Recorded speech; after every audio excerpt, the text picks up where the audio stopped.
Alhamdulillah, all praises to Allah subhanahu wa ta'ala for giving us to be together again in the holy month, Ramadan al-Mubarak. Celebrating Ramadan in Malaysia is a joyful and vibrant experience. Mosques and madrasah or surau are filled actively with so many activities, breaking the fast together among Muslims, tadarus Al-Quran, and even non-Muslim joining to enjoy the lively Ramadan bazaars throughout all Malaysia, especially they enjoy Malay traditional food from Bazaar Ramadan. Brothers and sisters, Islamic religious governments agency in Malaysia play a crucial role in upholding Islamic teachings, promoting unity.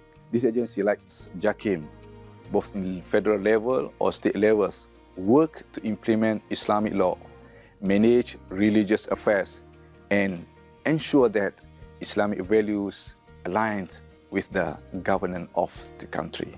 First of all, promotion of Islamic education and knowledge. In religious education, we do from schools to tertiary institutions. Islamic teachings are integrated into the national education curriculum, ensuring that the younger generation is educated in both religious and academic. Secondly, brothers and sisters, strengthening national unity. We do fostering interfaith understanding. Though Malaysia is multi-racial and multi-religious country, religious agencies like JAKIM work to maintain harmony among different communities.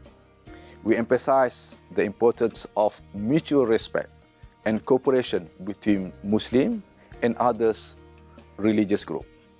Secondly, promotion of Islamic unity.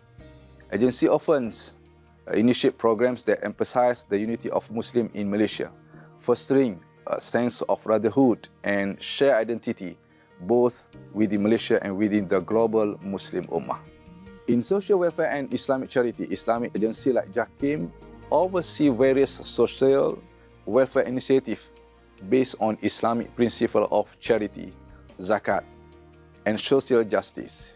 This includes zakat distribution, ensuring that the collected zakat is properly distributed to the asnaf or the poor and needy. And welfare programs, implementing programs to assist underprivileged communities and support the economic well-being, such as providing financial aid for education, health, and so on.